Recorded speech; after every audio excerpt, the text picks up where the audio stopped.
right, guys, welcome back to the Backmarkers F1 Show podcast here. This is episode number 129, and we are here today recapping the 2022 Saudi Arabian Grand Prix, race number 2 of 23 this season. It was a really, really great race with plenty to talk about and break down in today's episode. I'm Chris Cato, your host for this episode, and also I've got my fellow backmarkers Tyler McDonald and Shaker Barty here as well with me to recap all the action. And pretty good race, guys. I mean, 2 for 2 this year, Bahrain and Saudi Arabia. Not a bad way to kick off this season, I think.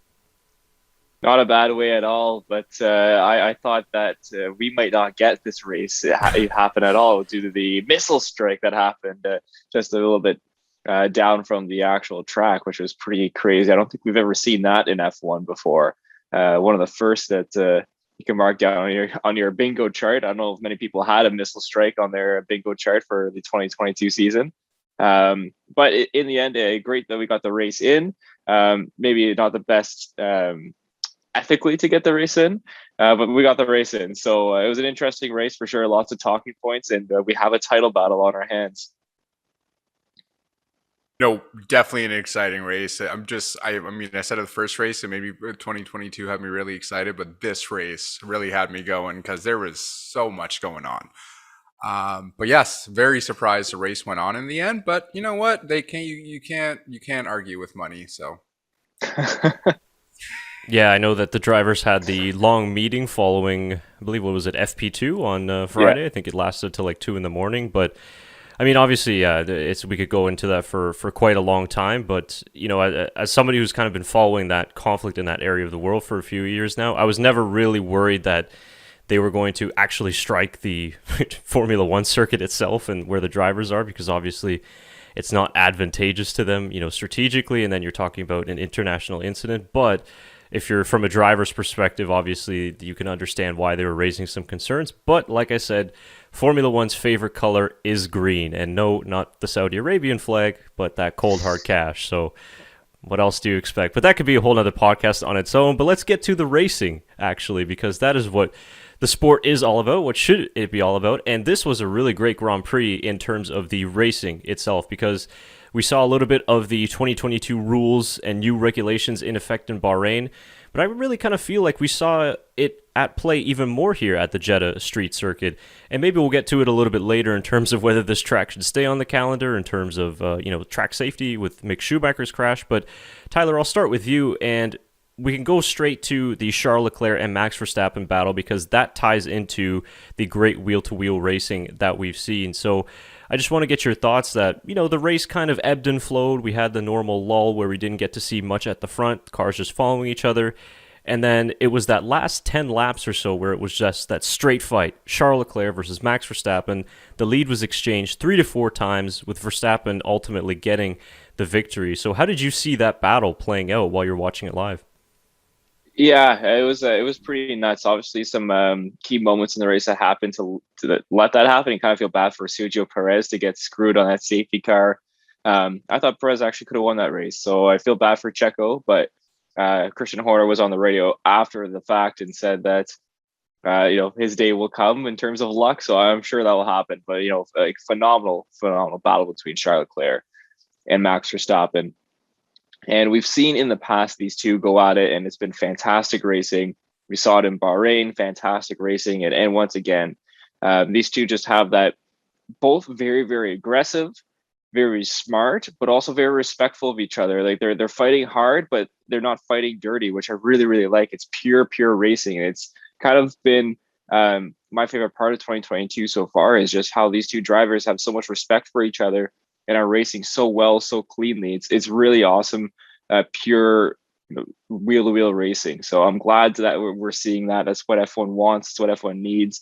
And it's awesome to keep the new fans entertained. Obviously, the new fans, there's a couple people I was watching at a bar, the race at a bar, and a couple people were like, well, who's this Charles Leclerc guy? Like, I thought, he's like, is he new this year? I was like, no, he's definitely not new this year. Like, he's been around for a while, and like, he's really good. It's just Ferrari hasn't had a good car. So, I mean, people who are new obviously are learning Leclerc's name just because of this fantastic battle he's having with Verstappen, which is great for Leclerc, but also shows, how much talent is in this F1 drivers pool. Yeah, and to piggyback on your little comment there, Tyler, I was talking to one of my coworkers just the other week, and she started watching F1 when Drive to Survive came out, and her like opinion on Ferrari was that Ferrari just sucked. Like Ferrari, and I'm just like, no, like I'm like, Ferrari has the most amount of world championships, and in F1, they are F1 pretty much. And she was like, yeah, she's like, I have no idea, but like, it's so good to see like Ferrari being on top, like after like the struggles they have. I'm like, yeah, it's nice to see Ferrari doing so well. And I totally, I think respect between the two drivers is the biggest thing, and it's hard to say. Maybe it's because they've been driving with each other for so long. They're pretty much the same age, driving with each other since karting. So it's really nice to see that throughout the years they still have that respect for each other, and they'll go at it. And my favorite thing was watching both of them just break into that last corner just to not give each other both just the one up on the on the on the last oh my god, I'm blanking here. DRS. Yeah. I like that too, right? And that's why I like these new regulations, and what we're seeing in the racing this year is that the drivers have to be a little bit more clever and smart in terms of how they're going to get the job done. And yeah, that scene of when both of them were kind of locking up, because I think that's what you saw there, just tentativeness and hesitancy of, oh, well, I don't want to give up the DRS. I want to stay ahead, or I want to stay behind and get the DRS, because we saw Verstappen kind of do the same thing he did in Bahrain when he made the overtake going into turn 27 and then lost it right away in the next corner because he got out-dragged and Leclerc had the DRS. And then he came back a few laps later and changed his approach a little bit. So I love it so far. And like you guys said, to continue on that theme is just how respectful it is between the two, and how friendly it is. And that was kind of the subject of my recent video about how I really do believe this rivalry is going to be better than Verstappen and Hamilton, because I know all three of us really enjoyed what we saw last year, but we can admit that it just got so toxic at times between the fans, between the drivers and the teams, is that it kind of took a little bit of enjoyment out of it. And the two were such big rivals that anytime they came close to each other on track, it was some sort of an accident. So we didn't actually get to see Lewis and Max wheel to wheel all that much last year. But with Max and Charles, Tyler, these guys, like you said, have so much respect for each other, and it's been aggressive in the first two races. But I love how both drivers are able to maintain that respect and also just like give each other credit and saying, hey, that was fun. That was a good one. So I really hope this continues all of this year. Yeah, me too. But they might be a little too friendly because of this whole DRS thing. With them being so cunning and trying to not outbreak, but outbreak each other to not get the DRS. I don't know how to describe it. It's really weird. Yeah. But this could end up being outmaneuver maybe. Yeah, that's a good one, Shaker. I like that. It could end up being the end of DRS, and this might sound a little crazy, but if we're going to start seeing all this squabbling and kind of tentativeness going into the corner before DRS zones, I could see F1 saying, you know what, if you guys aren't going to use this or try to kind of play around this DRS and break too early and play these games, we're just going to take DRS out. It is something that I could see happening if it gets a little too outlandish. I think the first couple of races it's been fine. It's been being very smart. They're using it smartly. But if we get to a situation and they're 20 seconds ahead of the next car and they're going 100 miles an hour instead of 200 to try and outmaneuver each other to not get DRS, I think they could get a little bit ridiculous. So it's something to watch out for with this whole new strategy of not or trying to get DRS and letting the other driver pass them before the DRS zone. I feel like they'll just take away a DRS zone, if anything. Like towards the end of it, because I think they added a few within the last year or two as well. So why not just take the last one away to not have DRS in the last lead up to the lap? But I kind of agree. Like it's a different strategy, especially because we know Ferrari's really is better around the corners and the Red Bull's better on the straight. So why not use that to the full track advantage as well? Because the lap times were going back and forth. With Charles Leclerc didn't get it the last 2 or 3 laps or something. And I wanted to comment on that too. Is that's going to play a huge factor for the constructors this year as well, to see who ends up winning it all. This is an interesting debate too, and heading into the new regulations, this was the debate, right? Is DRS going to stay, and how long will it stay?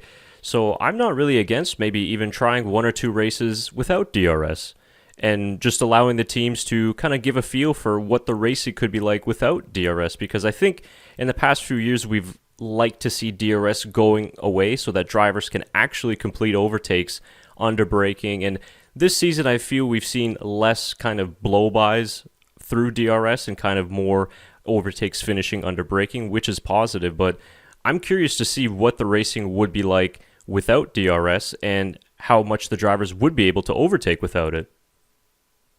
Yeah, it would be interesting. You also have to think of the other side as well. Are there going to be not enough overtakes if we get rid of DRS? That's why DRS was brought in the first place, right? So it's going to be an interesting balance that they have to say. And like Shaker said, maybe the right thing is just to move from, instead of 3 DRS zones, there's 1 or 2 on the tracks that we had beforehand. But something that I'm sure will be played around. F1 always likes to play around, so. I mean, which isn't a bad thing, but I think staying consistent throughout the season would be huge. Obviously, if they wanted to add that to a track later on, like taking away a DRS zone, it's not as big of a deal rather than just taking away DRS completely in the season, Yeah, that's a good point. Yeah, we'll see how it happens in the developments, and every track is a little different. I mean, Saudi, of course, is such a high-speed circuit, so these DRS zones are quite powerful. And interesting also how the Red Bull and Ferrari car performance is playing out so far. We've seen Red Bull very strong on the straights and Ferrari very efficient and strong in the corners, like Shaker said. So how the teams will develop their cars in the season, and if Red Bull can kind of gain a little bit back in the corners, will be really interesting. But loving the battle so far out in front. So definitely, guys, let us know in the comments what you thought of Leclerc and Verstappen. But very nice to see just a healthy sporting rivalry between the two, and also just the reaction on social media, even between the both fan bases, Ferrari, Red Bull, Verstappen, Leclerc. Very positive, very cordial, and good banter between the two. So yeah, let's keep it going for sure, as well as the racing.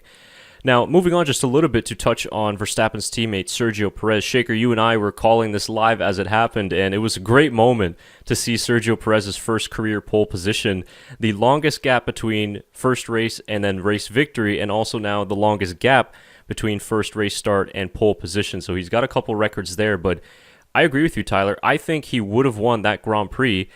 But once again, it's Nicholas Latifi, for some reason, has a habit of bringing out safety cars that changes the race outcome. But I think that Sergio Perez has thrown a very interesting dynamic into the championship fold, because outqualified Max, even in Bahrain, was only 0.2 off his teammate, was racing very well, obviously in Saudi Arabia, controlling the race, in Bahrain as well. I'll tell you what, without that DNF in the first race, but I think with a little more luck, Checo might be in the title fight as well. I think so, and I think Carlos Sainz will be too. I think it's actually going to be a 4-way battle between all these 4 drivers. I think they're all very evenly matched. Carlos, I think, it will be getting a little bit better and better as the season goes on. He had a slower start, I think. But we know Carlos Sainz, he is a driver behind the wheel, and Sergio is as well. So I think it would be really cool to see all 4 drivers going at it. Like I said, I felt bad for Sergio, but his time will definitely come. I think Max owes him one from Abu Dhabi last year. So maybe there'll be some sort of redemption or payback from Max to Sergio somewhere in there as well. Yeah, I mean, it should really be interesting. And I think team strategies honestly played a huge key to this race too. I mean, obviously, if Sergio Perez's pit stop didn't get messed up, he would have been a little bit higher up. But to leave him out on that safety lap when he should have realistically given the positioning back to Sainz on the out lap, I think also really helped Max keep up to Charles in the end too.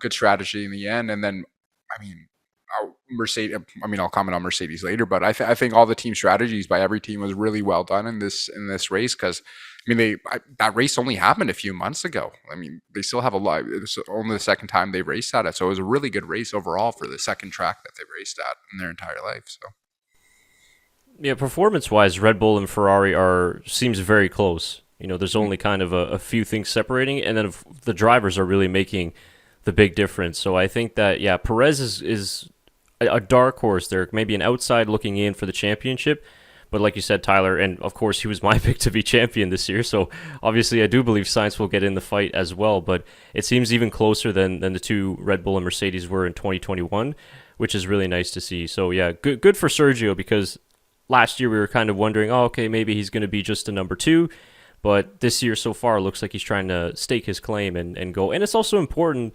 that he gets in these good results early on so that he can have more input on the development of the car, and not just, Max Verstappen. Of course, reigning world champion, we understand his talents, but if Perez is able to, win that race, right, then maybe he's going to drive the development a little bit more. So very interesting how that dynamic will play out, and I'm hoping that, like Shaker said there, a team that he just mentioned, Mercedes, hopefully maybe can make this a 3-team fight, but the Saudi Arabian Grand Prix definitely didn't raise the confidence or hopes of the fan bases. But I must say, I am enjoying seeing Mercedes struggle a little bit.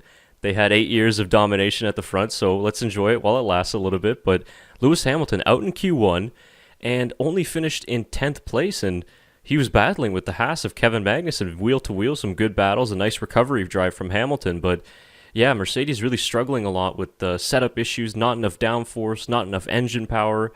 It's going to be a rough couple races for them, but it looks like it. Yeah, I don't know how different his setup was compared to George Russell's. But I mean, George blew him out of the water on the race, or qualifying and the race, which was really interesting to me. I don't know if the setups were that different or what, but I mean, Lewis doesn't get beaten by 8/10 ever. So, something, I don't think it had to do with the actual driving. I think it had to do that with the different setups that they had, and obviously they can't change the setup. I thought they were actually going to change the setup for Lewis and just start in the pit lane. That's what I would have done. I mean, You were so slow. What's the 16th compared to 20th? Or 19th it would have been at that point in the race. I mean, I would have just completely changed the setup, copied George's, and started from the pit lane. But maybe there was a different regulation in there that I'm not aware of. But man, yeah, it was a very disappointing for Mercedes. I mean, suffering so bad from porpoising. It was so noticeable. And I think George was even complaining about it as well. A really good drive from George to get P5. I thought he raced a quiet but very solid race. But yeah, it's something that they'll definitely have to go back to the drawing board. But you're talking about 8-time defending world champions. I'm sure they're going to have a lot of development and focus a lot on getting this car tuned back up. And it wouldn't surprise me by, if not summer break, they're back and having a very competitive car.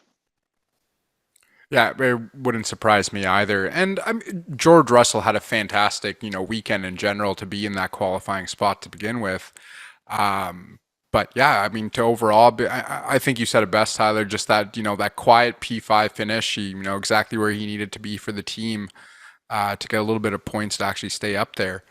But overall, he had a great weekend, and Lewis Hamilton, obviously with the struggling qualifying he had, overall not a bad race. I mean, obviously, you said he was racing at Kevin Magnussen, but Kevin Magnussen also had a fantastic race overall.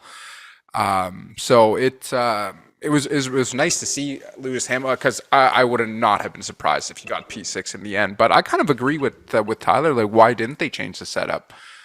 Maybe it was just, he wouldn't get used to it in the race fast enough, or whatever it was. But yeah, from what I remember, maybe during pre-race, I think Toto was saying that they would lose too much time in terms of, how the pit lane time loss in Jeddah is. But I'm not exactly sure. But maybe it was just a case of it wouldn't have made much of a difference just because Lewis was so unhappy with the car. But yeah, it's difficult for them because I think they have a good car, but they just have to compromise so much with their setup, and that's really putting them in trouble and making them lose a lot of speed. But it's very likely that by at least the mid-season, they'll be able to bring some updates to the car and be more competitive, but that just depends on how big of a step Red Bull and Ferrari can make and whether Mercedes will be able to catch up in time. But yeah, it's interesting, but seeing them so far down the grid is obviously just so rare for us nowadays that I did enjoy it a little bit. But I like seeing Hamilton come through the grid and battling the likes of Kevin Magnussen, who we'll move on to now. And kind of a mixed bag a weekend for Haas. They had some reliability issues early on, and then of course Mick Schumacher's huge crash, which we'll get to. But Magnussen did have a very solid race, I thought, and if you guys saw, he was really, really struggling physically because he said, and he quotes himself saying in Q3 that his neck broke. Obviously not literally, but just his neck just gave away, in qualifying because he's not used to it. The fitness of his neck is probably not at the level it needs to be at this point, which is completely understandable. But despite the struggles, really good, really solid result, and was able to bag a couple of points for Haas. And it really just shows how good this Haas car is, because I think he would have been capable of P5 in qualifying. He said that due to the physical limitations he had, it was about 5/10 that he was slower. That's crazy, 5/10 that he was slower just because of those physical limitations. But I mean, yeah, like you said, his neck doesn't surprise me at all. That's going 2 back-to-back races, and Saudi Arabia is such a high-speed, high G-force track that it would take a toll on anyone's neck. Well, obviously everyone's neck, but even the high athletes that the F1 drivers are. That's pretty insane. Obviously, with IndyCar or with I guess he did some IndyCar testing, but with the endurance cars, he was racing not as much as of G-forces compared to the F1 cars as well. But phenomenal weekend by K-Mag. It's awesome to see him doing so well for Haas, and awesome to see Haas up there as well. They just seem to have a car that's really, really well balanced right now. Obviously, they're suffering, I think, a little bit too from porpoising, but who really isn't? It'll be interesting to see how far up the grid and if they can snatch maybe even a podium this year, depending on some craziness that could happen. Yeah, you never know with weather or anything like that what the craziness will come to. But it was really nice to see K-Mag up there and actually racing too, not just holding position and keeping on his own like he did a few years ago.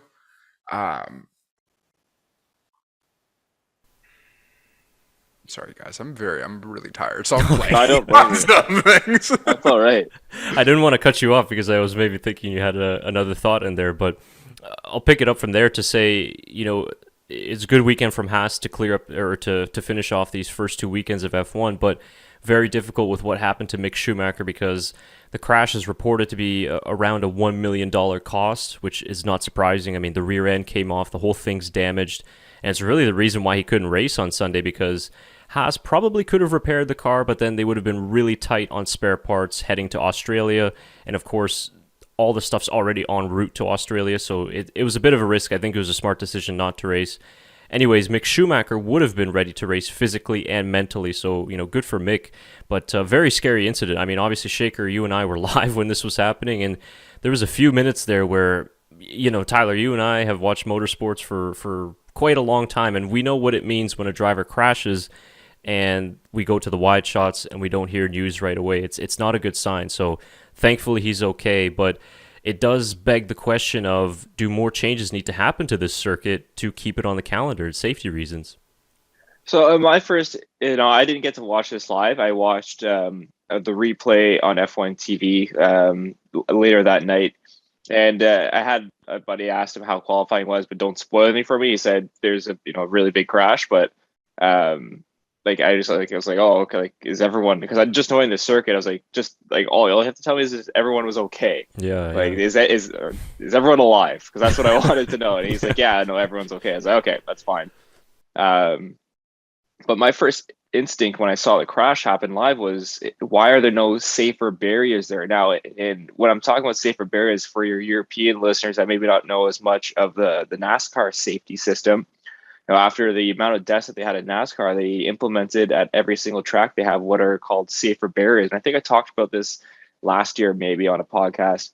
And basically what it is where the concrete wall is, it extends the wall a little bit outwards. And what happens is there's styrofoam in between the concrete wall and an aluminum barrier that flexes on impact. And what it does is it absorbs the amount of G-forces and sends it throughout the entire wall, rather than it being just in that one spot in the concrete. So that was my first instinct: is why is there not safer barriers there? That'd be that soften the blow a huge deal if that barrier was put in. We haven't seen a death in NASCAR since those have been put in, so it's clearly done a lot for safety in NASCAR, and I thought that would be a perfect spot for it for F1. it's not like that track's going anywhere. I don't think it's a street circuit, but do they get rid of the barriers after the race? I'm not sure. And even if that is safer barriers, it can be moved. So I think that there should be that aluminum flexi safer barrier in that location. But man, what a scary accident. You just knew right away once the car hit the wall, you just, that was a nasty, nasty hit. And like you said, all four corners were damaged. They were lifting the car up and trying to, take it away, and the back half of the car came off, and you just see the marshals just stay like in shock, like, oh my God, what did we just do? They were devastated to see that back half of the car break off. And what I found funny is they just left with the other half of the car and left the back half of the car sitting on the track. I thought that was kind of entertaining as well. But glad to see Mick safe and sound after that crash. I was worried for him as well, but amazing that he had no physical injuries. It's pretty remarkable to see from the safety of F1's cars perspective. Yeah, I mean, my stream was like probably 4 to 5 seconds faster than Chris's, so I reacted to it, and he was still talking, and he's like, "What happened?" I'm like, "Oh." I just kind of wanted to wait for him to watch because it was bad, man. Yeah. But yeah, it was just to have no response or anything like that, or no like angle of what actually happened until they got Mick to the actual ambulance was really interesting. But it seems like it's just turned 27. That's like the worst, because that's where all the crashes seem to happen. So if anything, I feel like they need to work on that area of the circuit. Maybe not the entire circuit in terms of if we're still talking about safety. But yeah, having those safer barriers would be a huge help. I think not just, in every circuit in general, to avoid those crashes. Just to chime in before you do, Chris, I know that curb is there to prevent people from going wide and punish you if you go wide. But I just wonder if you lower it a bit, because it seems like with these ground effect cars, they're bottoming out a lot more than what they were with the cars from last year. So I don't know if lowering that curb a little bit would help. Implementing strict corner cutting penalties there, if that would make a difference. But I don't know, maybe you have a different idea, Chris. No, I would agree with that. I think it's actually where Mick crash was turn 12. Turn 27 would be the final one, where we've seen, obviously, Latifi crashed in the race, and then Max crashed there last year. But this one was, turn 12, because it wasn't only Mick that had a moment, and not maybe people maybe saw this, but Alonso as well rode the curb the same way that Mick did, but Alonso was just able to catch it. But it was a huge moment. I mean, he would have had a Mick Schumacher crash had he not caught it. So whether that was experience or he just felt the oversteer quicker than Mick did, I'm not exactly sure. But yeah, I think that curb needs to be changed. And I don't know if they made any changes Saturday night going into Sunday. I know Lando Norris was asking to change that. But yeah, I do think that something there needs to be changed, and maybe pushing the barriers even further back just to allow a little bit of deceleration for the cars. Because like I said, it's a very exciting track. It's very fun to drive for the drivers. It's a lot of adrenaline, and it's a huge risk-taking track, right? I mean, you saw Sergio Perez's qualifying lap. It rewards drivers that pushes the limits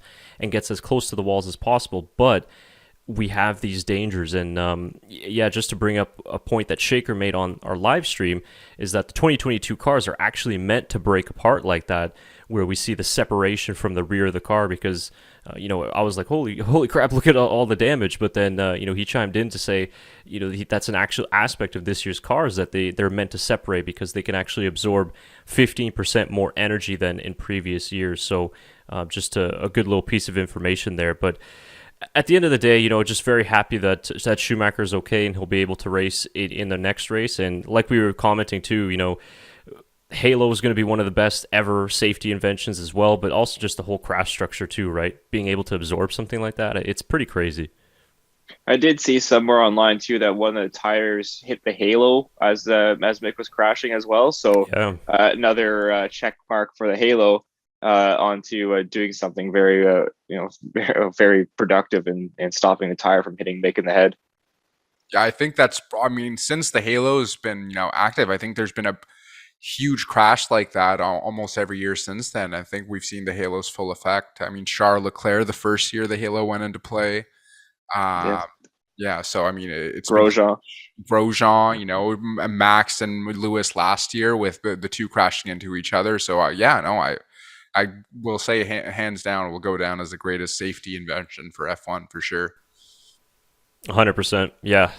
So then moving on to just the last point I had written down here about this race, and maybe you guys have a couple of extra things to add afterwards, but I really thoroughly enjoyed, when we get back to the topic of the close racing this year and drivers being able to battle more, the Alpines really showed us that before we got the main event of Leclerc and Verstappen, and that's the nice feature of these cars this year, is that it's not just one or maybe two attempts to try and overtake and then, okay, I got to back off because I'm too close, my tires are overheating.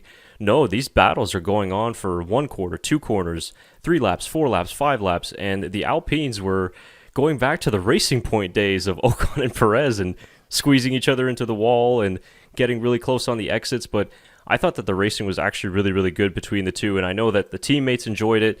Maybe the team should have stepped in a little bit sooner, because you saw just how quickly Valtteri Bottas closed in, and as well as Kevin Magnussen behind. But what do you think, Tyler? Maybe should team orders have come into play, or just let them race? Yeah, I don't know. See, the thing is that there wasn't someone that was overly quicker than the other. They were both very even. So I don't know I don't know how you give team orders there. If Fernando's got more experience, so you let him go by. Like, I don't know. I think that was a tricky situation for Alpine to implement team orders. I think what they could have done is maybe, hey guys, okay, give it a break on the fighting for 5 laps and try to break away from Bottas and Magnussen, who are behind. But that was the only thing they could do. But I mean, they were the star of the show, I think, in that race. I enjoyed their battle over Max and Charles Leclerc. I know that was for the lead, but just pure racing, I thought Alonso and Ocon had the best battle on the track in that race. So they were the stars of the show for me this race. Huge credit to Alpine. Huge credit for both of them for keeping it clean. And it's awesome to see. They're proving it. We can see close racing lap after lap after lap. Yeah, I kind of agree. It's really hard to put team orders in when you're both going the same pace and both your drivers are kind of enjoying themselves. Like, well, how do you step in and be like, guys, like, stop racing each other? It's like, no, we're having fun. So like, I agree. Like, there was no bad crashes, no major close calls that they got into each other. Clean racing overall. So it was really good to see. And it's kind of nice because they haven't had that in a long time with like you mentioned, with tires overheating and only being able to race each other for maybe a lap or two. So it's kind of nice to see those drivers kind of testing the limits of those cars as well, and even if it is with each other. Yeah, and you had comments from Esteban Ocon post race saying that 2022 style of racing is like go-karting, and that's a pretty big compliment there from driver like Ocon, because F1 drivers always enjoy going back to their karting roots, and we know just how close and intense that racing can be. So yeah, I really enjoyed it as well. And I think you're right, Tyler. I think in terms of the racing, it was actually better than Leclerc and Verstappen. So hopefully we see the Alpines one day battling for a win, because I tell you what, they've been a positive surprise for me this season. And the big question mark still is the reliability, like we saw with Alonso's car, unfortunately, having to retire at the end of the race. But other than that, they've kind of been even with Alfa Romeo and maybe even Haas there for best of the rest. So they've been doing a really solid job so far this year. And, further down the grid, of course, some drivers who benefit from those DNFs and safety cars. Lando Norris, a good effort for him getting into the points after that horrible start in Bahrain. But we are kind of seeing reliability be somewhat of a concern for these teams. Yuki Tsunoda didn't even start the race. Ricciardo's car shut off. So I think that's still an issue. Yeah, Bottas as well, thanks. Yeah, he was having a good race until that issue. So, yeah, 2022 might be sort of a year of attrition for these teams. I mean, there's going to be some teams with a lot of penalties, maybe even before the summer break. It's going to be really interesting. Where does the cost cap come in then? If these teams have to take 6 engines in the year, that's going to really mess up their cost cap. So, like, I know Gasly, Verstappen and Perez all had new engines, and Tsunoda was the only Red Bull without a new engine for this race, and his engine quit. So, I mean, at this rate, you're looking at every 2 races a Red Bull engine is going to go. They're going to go through 12 engines in a season. So hopefully they can get that fixed. Yeah, very unfortunate. And especially because their cost cap this year is going to be high already with new development and everything too. Like, I don't know if they got extra money, or they're allowed to spend extra money this year just because it's the first year of development. But yeah, it's going to be a huge budget for them, for every team. I mean, maybe not to Mercedes or Red Bull or Ferrari, but to the other smaller teams for sure. Yeah, if you're Red Bull powertrains, you really got to start asking some big questions about the engine side of things, because you don't want what happened in Bahrain to the Red Bulls to happen at really any other point in this season, because Ferrari seems to have some pretty good reliability on their hands. So yeah, very interesting. Any final comments from you guys on the Saudi Arabian Grand Prix? I pretty much went through all of my list, but maybe something I missed. I just want to talk quickly about the Albon Stroll incident. What were your guys' thoughts on that one? Because for me, I know Stroll said that he thought Albon dive bombed him, and Albon said that Stroll turned in on him. I thought it was Albon's fault, personally. But it's just interesting that, obviously you want to race for every position, but to throw a car in from that far back for what would have been, 14th position? I thought that was, or 13th position. I thought that was a little strange from Albon. I thought he could have waited for another opportunity to pass Stroll, but maybe I don't have the right view on it. I'm going to have to take a look at it again. I was about to say, I only saw it the once when they replayed it, and so I haven't gone back, but from my memory, I thought that from the replay, if I remember correctly, Albon hit the curb at the apex of turn 1, which kind of launched him a little bit into the side of Stroll.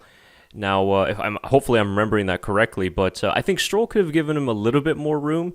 But yeah, if I had to put the blame, I'd maybe say it was Albon, because it was just a little bit, it's a little bit tight going into that corner.